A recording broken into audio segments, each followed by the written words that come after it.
को जो आपको पता है कि कल जो हमारे ऑनरेबल जो हमारे होम मिनिस्टर अमित शाह जी ने जो बयान दिया है पार्लियामेंट में, और डॉक्टर अम्बेडकर साहब के खिलाफ जो उन्होंने कहा कि 3 बार उन्होंने कहा कि अम्बेडकर का अगर लोग करते तो अच्छी बात नहीं थी, अगर वो उसके बदले अपने प्रभु का नाम लेते तो कहीं पहुंचते। लेकिन उसने अम्बेडकर को नहीं छुआ, उसने हमारे इंडिया की कॉन्स्टिट्यूशन को नकारा। जो हमारा इंडियन कॉन्स्टिट्यूशन है उसको उसने उसके खिलाफ खड़ा हो गया। तो उसी को लेकर हम आज ये कहना चाहते हैं कि जो अमित शाह जी ने ये बयान दे दिया है उसके खिलाफ हम प्रोटेस्ट करें। उसको ये बात हमारे संविधान के बारे में ऐसे नहीं बता सकता है। हमारे पूरा जो हिंदुस्तान है, आज हमारे कश्मीर में ये प्रोटेस्ट नहीं हो रहा है, पूरे हिंदुस्तान में प्रोटेस्ट हो रहा है कि उन्होंने डॉक्टर साहब अम्बेडकर के खिलाफ ऐसे बयान दिए हैं जो बिल्कुल पूरे मुल्क के लोगों को उसके मैं ये कहना चाहूँगी कि वो हम उसके खिलाफ है, क्योंकि उन्होंने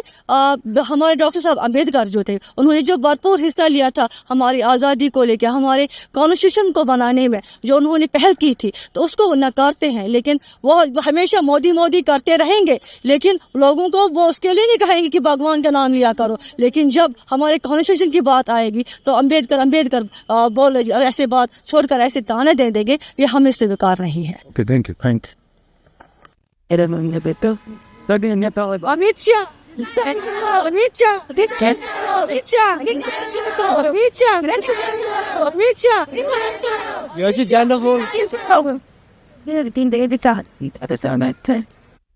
अमित शाह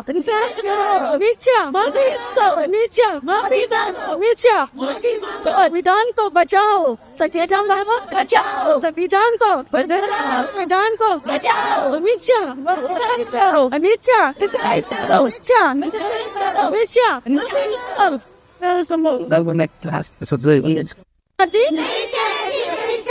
गुंडागर्दी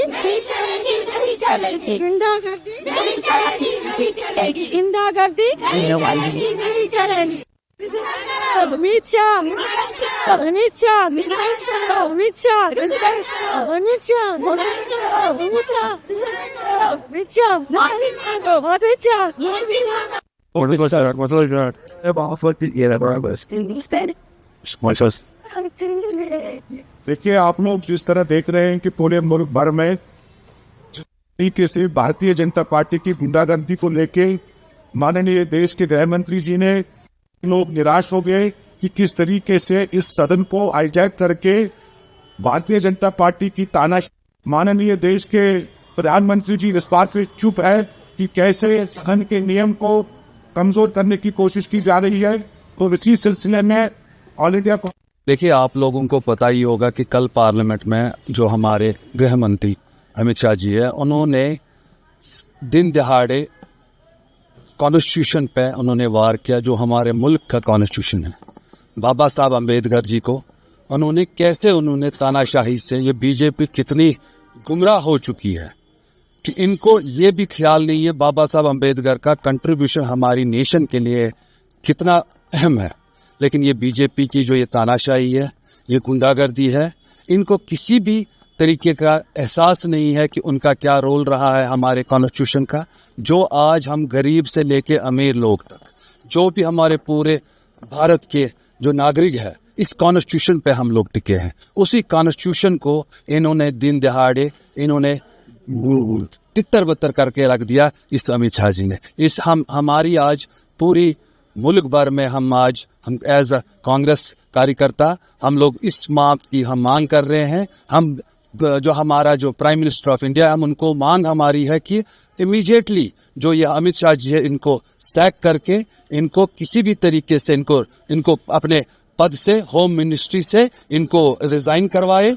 तो हमें इस चीज़ का इसीलिए आज हम यहाँ पर सारे अपने इस दफ्तर में बैठ के हम यही हमारी डिमांड है कि उनको इमीडिएटली उसको सैक करके उसको अपना इस्तीफा उनको देना चाहिए। अमित शाह जी माफी मांग, संविधान को बचाओ, संविधान को बचाओ, अमित शाह जी रिजाइन करो, अमित शाह जी रिजाइन करो।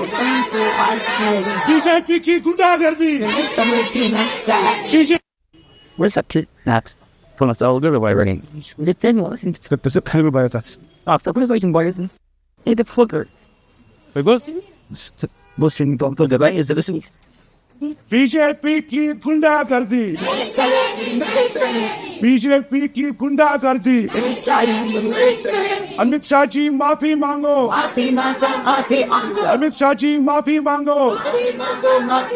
इस देश को खून से सींचा, इस देश को खून से सींचा बीजेपी की गुंडागर्दी, बीजेपी की गुंडागर्दी, बीजेपी की गुंडागर्दी। अमित शाह जी माफी मांगो, अमित शाह जी माफी मांगो। संविधान को बचाओ, संविधान को बचाओ, देश को बचाओ, संविधान को बचाओ, संविधान को बचाओ, संविधान को बचाओ। बीजेपी की गुंडागर्दी, बीजेपी की गुंडागर्दी।